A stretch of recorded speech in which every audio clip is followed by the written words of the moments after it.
All right, y'all, welcome back to the podcast. I'm very excited. I'm connecting with my new friend, Molly Rubesh, and we actually connected on Instagram, and she was just telling me how she was in sales for 20 years, and she obviously did a hell of a job at it because it's very rare that I get a cold pitch from someone about being on the podcast, and yet we connected back and forth, and I really loved what she had to say. She is a life coach, she is an author, and she's really passionate about helping people decide it's their turn to step into their true, most authentic self. And we're going to go down so many different paths today. Molly's story is pretty good. I mean, listening or seeing your bio and following you on social media now, you've been through a ton of things, and I know it's a lot of which people are really going to resonate with. I don't care who you are, someone you know has either gone through the loss of a loved one or a divorce or something along those lines. And it's not something that I talk about a ton because obviously I've never been divorced, but I know that vast majority of the population definitely goes through it.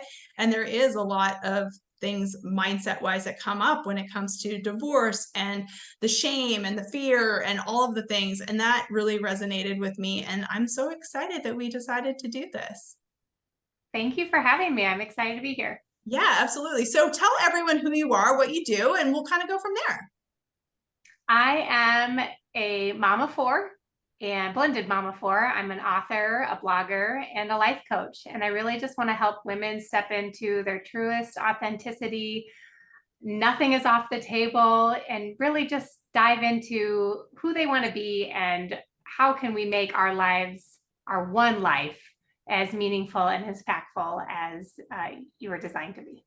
Yes. And that honestly, I think that's the reason why I said yes. Like when you were talking about the fact that like you just want people to decide it's their turn. You want people to use that one life. And I mean, you obviously been following me a minute, and everyone who listens to this podcast knows that I am so passionate about this. Like you could die tomorrow. I know it's so weird to say it, but I'm like, you are going to die. We are all going to die, damn it. And I love the people who really, obviously, I'd like to, to dive into all of the things, but I really want to kind of figure out like how you decided to leave. Molly was in pharmaceutical industry and sales for over 20 years, and you decided to leave that industry. And that is friggin' scary because we have everyone who's super passionate about something, you have to take that leap. For me, it was leaving golf to do what I'm doing now. And it was that huge, scary moment where you're like, enough is enough. I am no longer going to be okay doing this thing because I know that there is something on my soul that is calling me to do. And I obviously know that that's a big reason why what we're going to talk about today, and that's obviously why you left the industry that you did. But kind of talk a little bit about that. Like you were obviously in this industry for 20 years and you just decided like enough is a frig enough. Yeah, I was in corporate America, sales, climbing the corporate ladder, traveling, managing teams, and it just didn't feel like it was fulfilling me. And my dad died in the spring of 2001. And so when he died and when he went into hospice, I took a leave to be with him for his last few weeks of life. And during that time, I'm like, I mean, he's only 71, and granted, some people don't get that opportunity, but I'm like, I'm not going back. I'm not going back to corporate America. And I fortunately had my husband's support. I said, I don't know what it's going to be. I don't know what I'm going to do, but I need this time to really tap in and figure out who do I want to be and how do I want to show up in this life? Because I don't want to be on that deathbed and regret all of the decisions and what I could have done. I just had this deeper calling. And so I wrote a children's book about grief. And then that took me on this life coaching journey. And it's just been just amazing. Something that was so hard at that time of losing him has turned into a beautiful blessing and an eye opener. Yeah, it's so good that you did that. And I know how hard it is too when you make that transition. Like I'd love for you to kind of talk about that a little bit. Has it been a hard journey for you, or has it been one that you're just like, you know what? Like I'm just so aligned with it that like everything's really working out?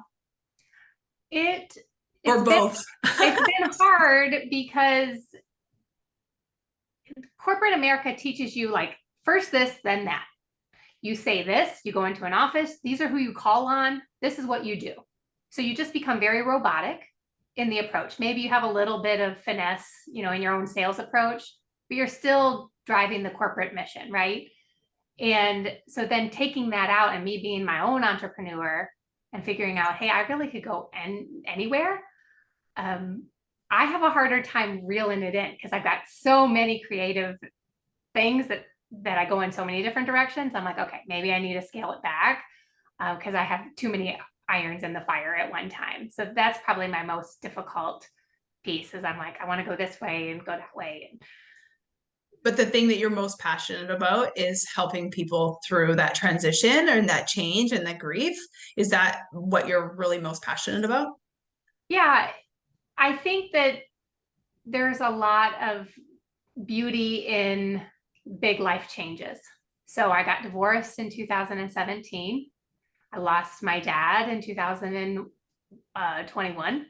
And those two things were both my most difficult, but also my most transformative. And so I really am passionate about saying, like, don't stay trapped in a marriage, in a job, in any situation, even in a conversation that doesn't serve you. And I, I, I was that person that was trapped. I was that person that wanted to do all the right things and stay in a marriage because what if I had to admit failure? Mhm. What would people think of me? And so I'm really passionate about helping others just dive in and give them permission to make the big change, even though it's scary, to see the beauty that can be on the other side. Yeah, for sure. So you work with a lot of women. I know you work with a lot of women who are thinking about that season of change and that divorce and like figuring out who they really are.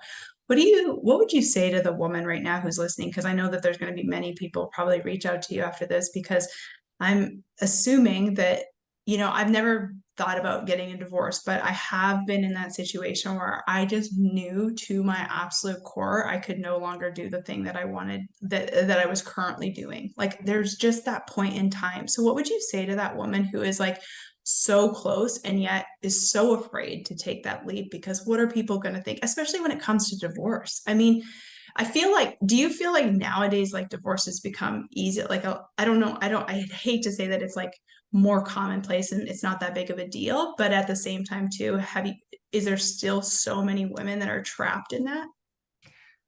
I love to say that anybody that states divorce is the easy way out has never been through a divorce. Divorce is so hard, especially if children are involved. And you're scared. And maybe there's financial limitations and you're not the breadwinner and you don't know how to get to the other side. So there's a lot of, yes, the statistics are high. Lots of marriages end in divorce. So we can say, oh, yeah, it's really acceptable. But when it's you sitting on the couch looking at your young children and your home and your job and this man that you may still have some love for, but the marriage is not working, it's a very, very difficult decision. So I would say to them, really tap into, and that's what I can help them do, is find out, is this the path that you want to go down? And it's scary, but there's a lot of beauty and empowerment in being able to really recognize that you aren't defined by your marital status. Your kids can thrive and survive. And there's a whole beautiful life waiting on the other side. My ex-husband and I are both happier now, and we're friends now than we were in our marriage. Yeah, that's so good. I mean, exactly. I mean, I cannot even imagine. I've always said I feel like I have such a blessing and a curse working with so many women who have children because I don't have children. And I do think that is a blessing sometimes that I don't because I have a different perspective. But the one perspective that I don't have is that perspective of that mother who is thinking that they're going to harm their children or how are they going to take care of their children if they do leave their marriage. So what are the couple big things that you put it like you yourself or you've worked with your clients, but if you like how did you get to that point that you became confident enough or decided that you were going to leave your marriage? Like what did that look like? What did the actual tangible look like? Because I'd love to know. I think that a lot of women who might be stuck are thinking, how the hell did you do it? Yeah. Well, it took years, lots of roller coaster. Things would get better for a little while and then we'd fall back. And I'd say, okay, if it's not better by Christmas, then I'm going to file for divorce. And then lo and behold, things would be better by Christmas. Okay. So then I would keep playing that game. And meanwhile, I was like slowly dying inside. I was maintaining my social media, presence, my family. We were going to church. We were maintaining all of this stuff. And I would literally think, how am I going to do this for the rest of my life? I'm just not happy. And finally, it came to a head again, and we got into a big argument, and I just said, I'm done. I want a divorce. And he kind of called you're not going to divorce me. And I'm like, I am. I really am. And up until that point, I hadn't told any of my friends. I hadn't told my family. I lived in secrecy because of the shame that goes around it. And because I didn't want I didn't want anybody to tell me, you can't get divorced, or it will get better. But I also didn't want anybody, if I chose to stay, I didn't want everybody looking at me thinking, oh, she's in a miserable marriage. So it wasn't until I fully accepted this is what I'm going to do. Then I had to tell my friends to hold me accountable. And it was very emotional. My friends were like, how do I not know that this is going on? And because I just had so much shame around it. I was really insecure about being able to admit that I was a failure at my marriage. And I was really worried about how we were going to navigate all of that. But did you have someone helping you along the way? Yeah, my best advice is get a therapist or a coach, financial advisor, and a divorce lawyer. And simultaneously, don't leave out any of those three pieces, and work with them in conjunction. And my therapist, I helped me so much during that time. And it has evolved into, you just need support. And it gets pretty sticky and it gets really hard. And then it gets so much better. And co-parenting and raising kids. And I'm now remarried. And it's just a life that I never even knew that I could live, and really tap into my happiness, because I was so trapped that I would have never been where I am today if I kept with that shame. How long did you stay in the marriage since you knew that it was no longer for you? I'd say off and on for 4 or 5 years. Wow. It's just so little. Your kids were little. Do you think that was one of the, you always hear nowadays, and obviously, like, again, I'm glad that we're doing this podcast, because, there's certain things that I feel that I'm very educated to speak on, and there's certain things that I'm not. And so that's obviously the reason why we have great guests, like yourself. And so I don't have children, never thought about getting a divorce. Did you always hear about those people who are waiting till their kids like leave the home or whatever to graduate. And, I've never been a huge proponent of like, yeah, just get a divorce. But I also, if you are waiting to get a divorce, what are you doing? You could die tomorrow. And so that I have been a big proponent of like, if you know for a fact, like when they turn 18 and they go to college and you're getting a divorce, what the fuck are you doing? You're literally, your kids first probably already know you're miserable. And the second thing is, don't you think that your kids would want you to be happy? And don't you think you're wasting all of this good time of life? Like, the time is now to decide for everything. Like, I'm not just talking about divorce. I'm such a passionate person when it comes to like, life is today. What are we doing? You might not have tomorrow or next year or 4 years. So was that a big part of like the waiting, or did you just have to heal or make the decision along the way? I'm really just trying to dig into all of the between you and your clients, because I think that there's going to be a lot of people listening to this that are in this situation. I had to know that I tried everything. I had to know that that I wasn't just taking this easy path. That is why I say, if you say it's the easy way out, you haven't been through a divorce. It's not easy. It is not the life I chose. I wanted my marriage to work. I wanted our cohesive family unit. But I am a far better mom today than I was when I was unhappy. I can show up better. I can teach them better. I do more self-care. I mean, I'm an entirely different person. And I didn't know how beautiful life could be. All I was thinking is, I'm going to be a single divorced mom. How can I be a corporate climber if I'm a single mom and divorced and without a ring? I was really tied to this like wedding ring on my hand and what people would think about me.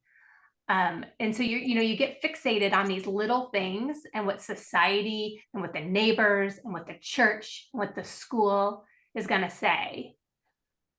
Meanwhile, you're dying inside. So even if you know you get to live to be 100, and even if you know you're going to get divorced when the kids are 18, you can't even be the mother that your children deserve while you're just waiting for that thing to happen. It's like destination happiness. When we build the house, when we get divorced, it's all bullshit. You've got to be able to live it today and step into that today.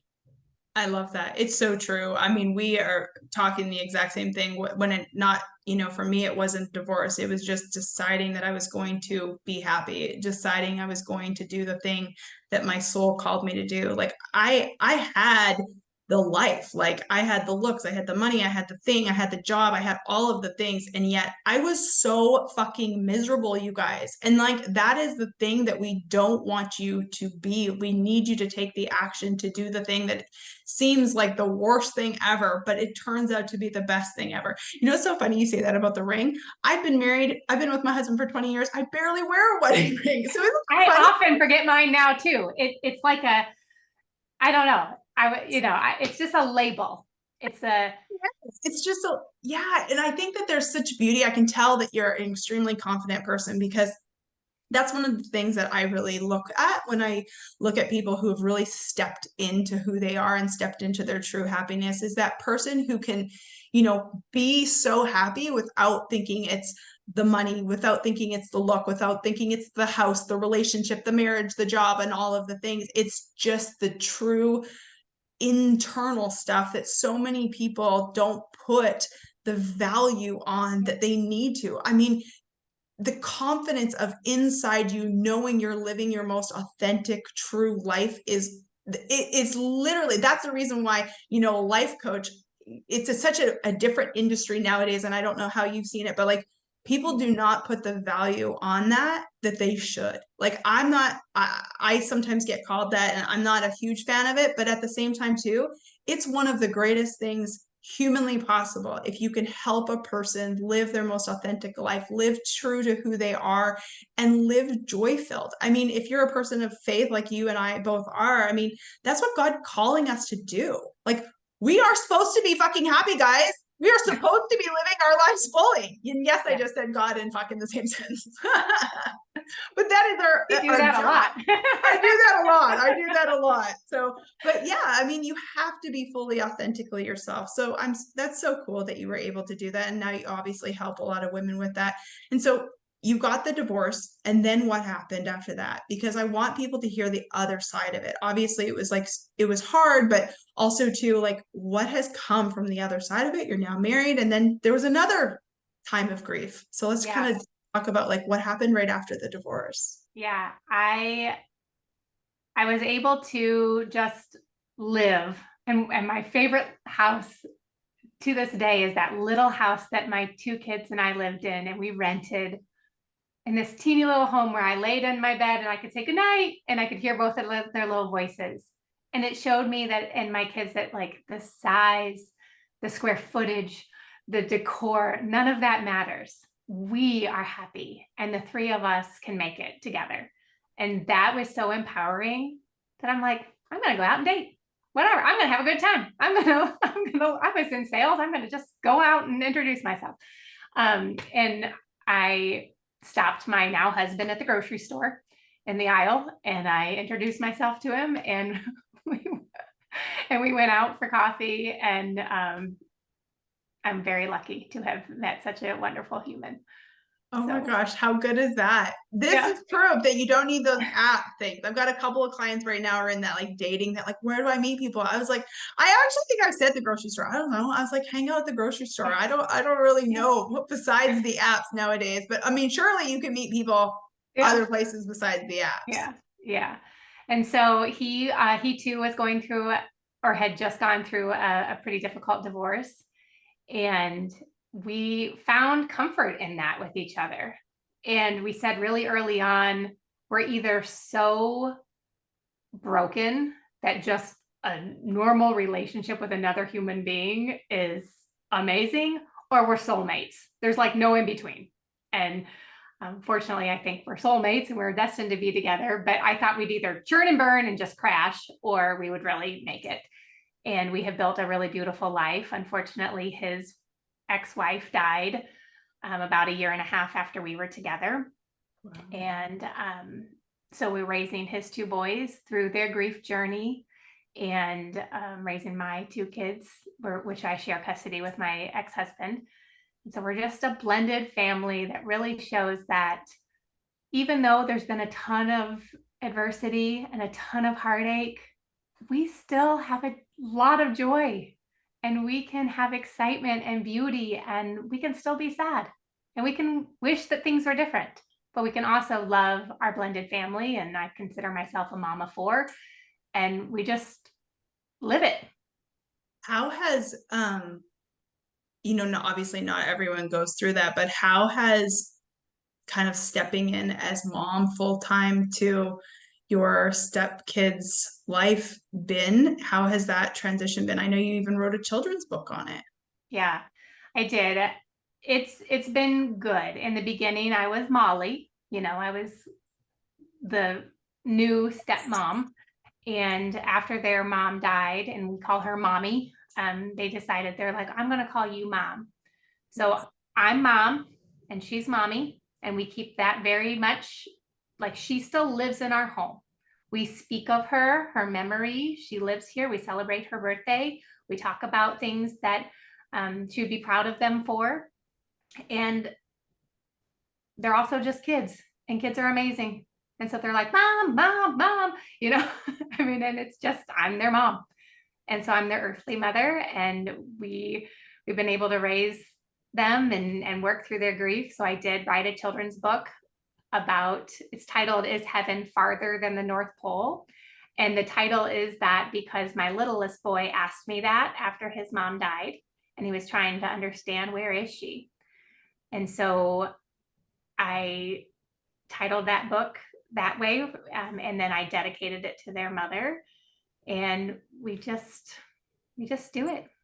Wow, that is so crazy. Good for you. Holy cow. Who would have ever guessed when you would have thought about, creating this new life after Yeah. leaving your divorce? Right. That wasn't in the cards.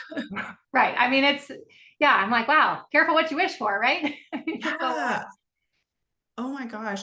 What do you think is the main thing keeping women from actually stepping into their most authentic lives? Is it the fear or is it the shame? um, I would say that it's our tendency to be people pleasers.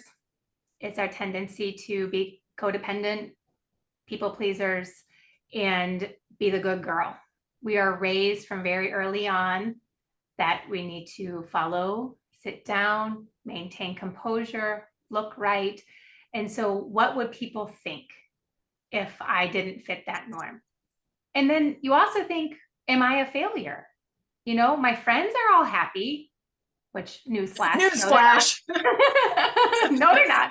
That's why social media is such a blessing and such a curse. But it's like one of those things I even reminded a client of mine this morning, very successful in business, but she's like, everyone else is more successful. And I was like, oh my God, no, that is not true. Everyone else pretends like it is. Right, right.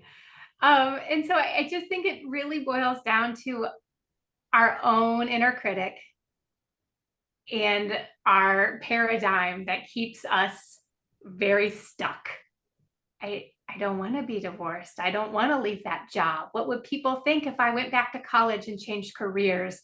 What would people think if I cut and dyed my hair? I don't know. I mean, we're so worried about and myself included, I don't have it all figured out. I have my own inner critic that comes up a lot, but we are confined by what we believe others want us to be.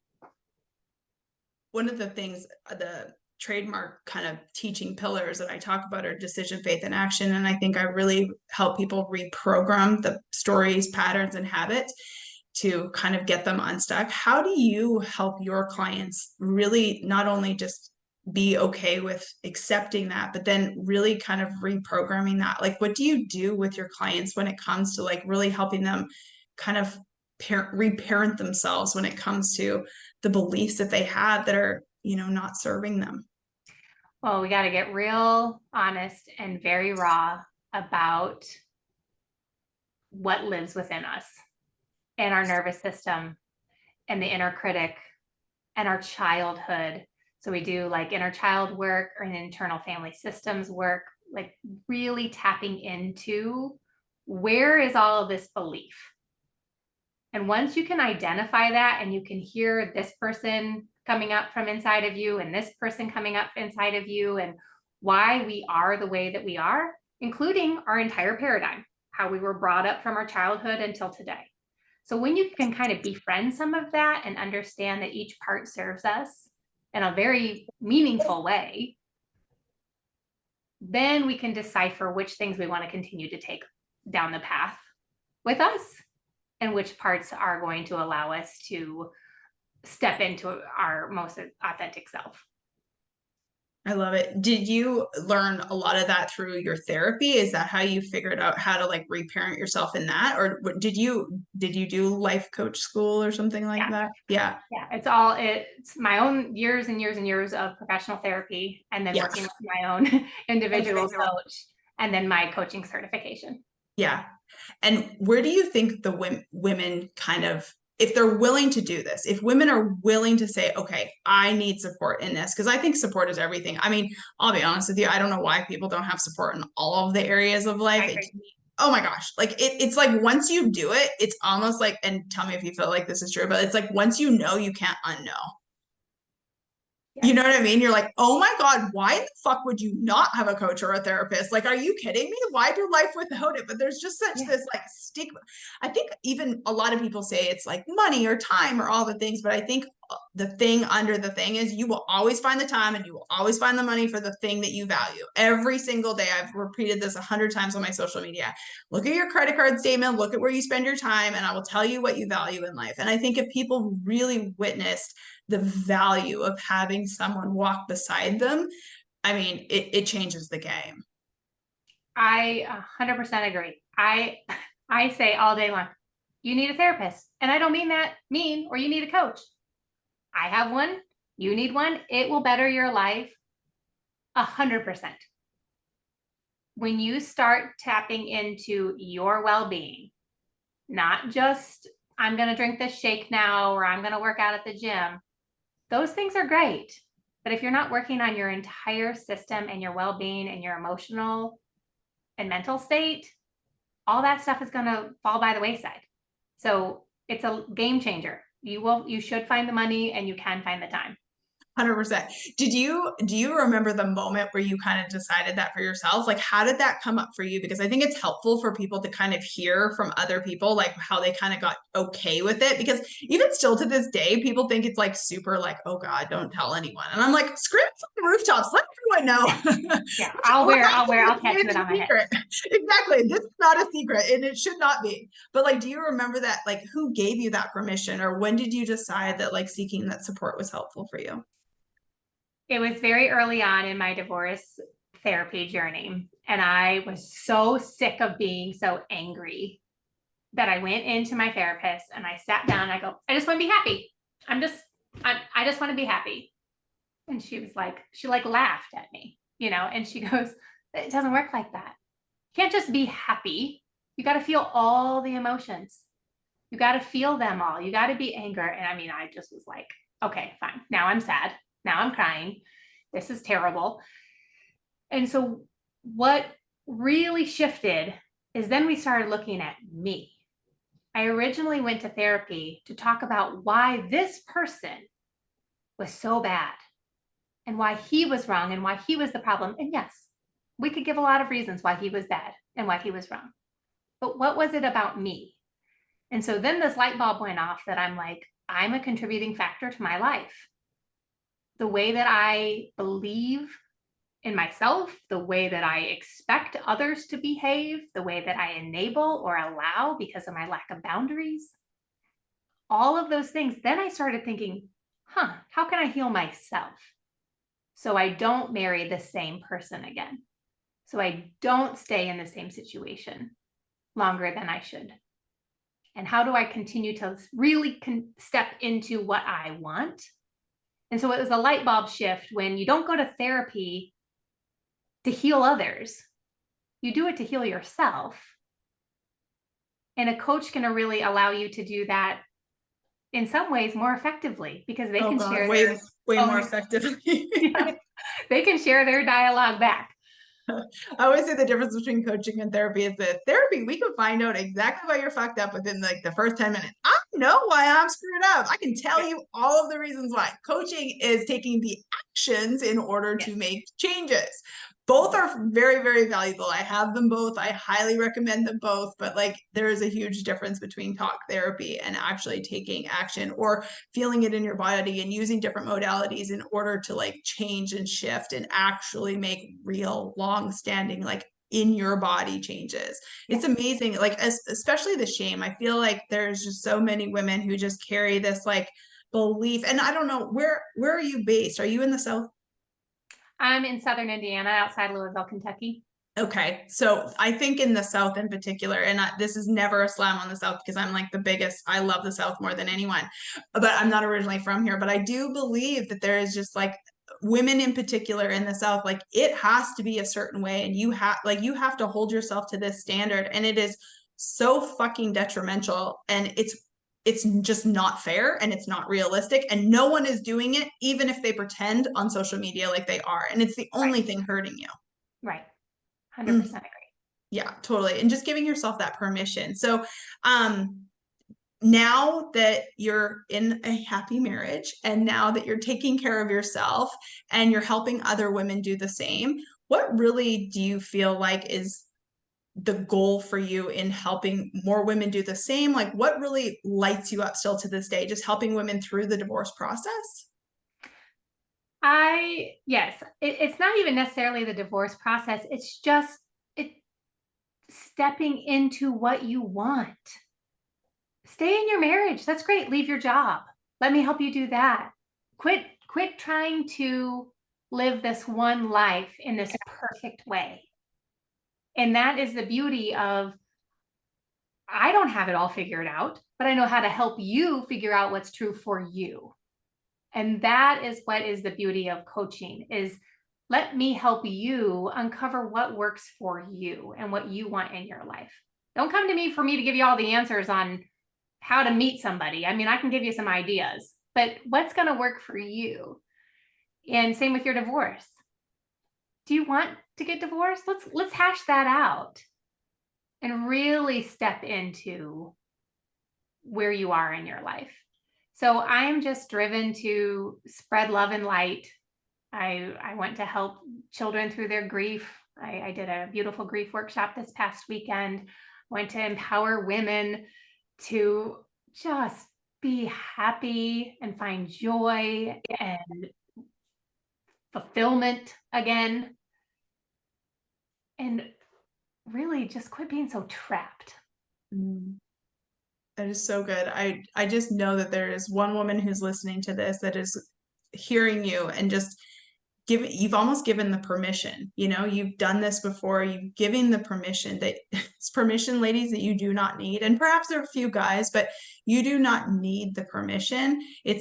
But if you feel like you do, take it from us. Like whether it is a divorce, whether it is trapped in your job, whether it is trapped in a life that is no longer serving you, like that's why I love Decide It's Your Turn. At any moment in time, like Molly decided this finally after one argument. I decided it literally numerous times, but you know, sometimes it takes so many times to actually just decide. But once you go all in, your life, you are meant for so much in this world, and doing it for yourself is the most important thing. And obviously, becoming that best version of yourself is one of the greatest things you can ever do for your children, ever.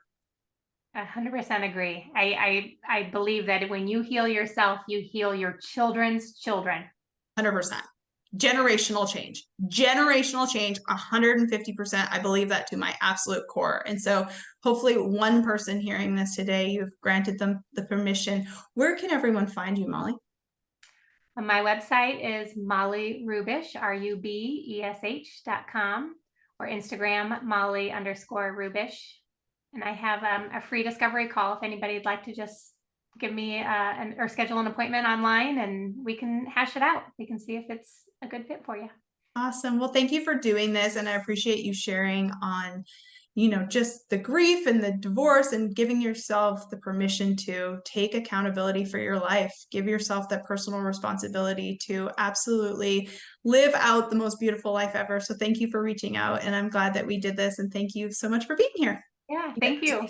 You guys, please be sure to go follow Molly right now. I follow her, so you can find her by looking on my Instagram or my social media. It'll all be in the show notes. Be sure to share this with someone who needs to hear it, especially those women who perhaps just need that little bit of encouragement, and reach out to Molly if that's something that you guys are looking for. Thanks, girl. Bye, thanks.